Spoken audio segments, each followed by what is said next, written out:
महादेवी। बूंद जब किसी मेघ की गोद से निकलती है तो उसके मन में असंख्य आशंकाएं होती हैं। सोचती है कि उसका अंत क्या होगा।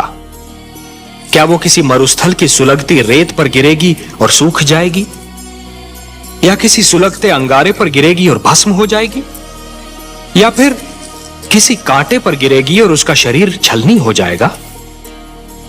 क्या होगा उसका अंत? परंतु जब वो किसी सीप के मुख में गिरती है और मोती बन जाती है, तब उसे यह ज्ञान होता है कि उसकी यात्रा शुभ थी। परिवार मानव समाज की सबसे छोटी परंतु सबसे महत्वपूर्ण इकाई है। हमने पृथ्वी पर रहने वालों के लिए कुछ नियम दिए हैं और उनके अनुसार एक पिता परिवार का स्वामी होता है। पुत्र को प्यार देना, उसका संरक्षण करना पिता का कर्तव्य है। एक पिता ब्रह्मा भी होता है और विष्णु भी। वो जन्म भी देता है और पुत्र का पालन पोषण भी करता है। देवी, संघर्ष का संबंध आयु से नहीं, इच्छा शक्ति और मन की लगन से होता है। भड़कती हुई ज्वाला पहले छोटी सी चिंगारी ही होती है। माना कि ध्रुव सर्वस्व त्याग कर मेरा दर्शनाभिलाषी है देवी, परंतु जो मेरे साधारण भक्त हैं, उनका भी तो मुझ पर अधिकार है। आप तो जानती हैं देवी कि जो भी सच्चे मन से मुझे पुकारे, मैं उसी का हो जाता हूं।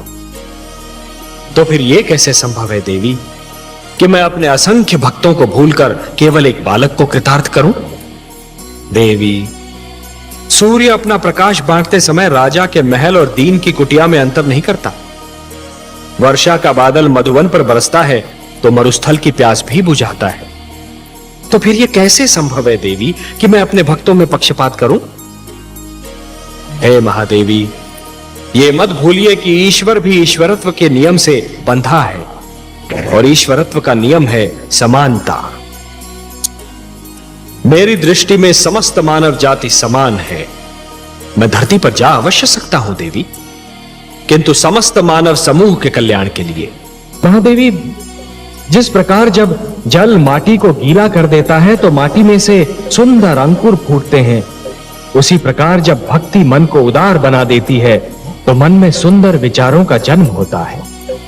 जिस प्रकार वर्षा फूल पर जमी हुई धूल को धोकर फूल को स्वच्छ और निर्मल बना देती है, उसी प्रकार जब श्रद्धा मन को छूती है तो मन को पवित्र और उज्जवल बना देती है।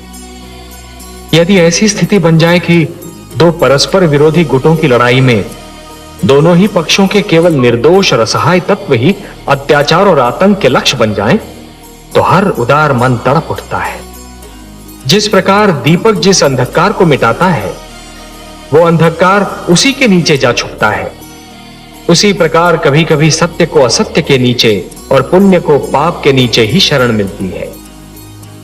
एक पापी सत्य को संसार से मिटाने की धुन में यह भूल जाता है कि सत्य तो वहां भी पल सकता है जहां कभी उसने सोचा ही न था।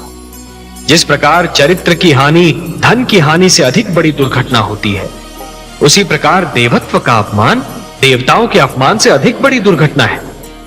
महादेवी, दो पक्षों में संधि का टूटना एक श्रृंखला के टूटने के समान होता है। एक कड़ी टूट जाती है तो कड़ी पर कड़ी टूटने लगती है। महादेवी, मोती जिस डोर में पिरोए हुए होते हैं, यदि वो डोर ही टूट जाए तो सारे के सारे मोती भूमि पर बिखर जाते हैं, और इन बिखरे हुए मोतियों को दोबारा समेटना और फिर से उसी डोर में पिरोना यह सरल कार्य नहीं होता। महादेवी, जानती हूँ कमल नयन, बसी बसाई नगरी को उजाड़ना सरल कार्य होता है, उसी नगरी को फिर से बसाना बहुत कठिन होता है।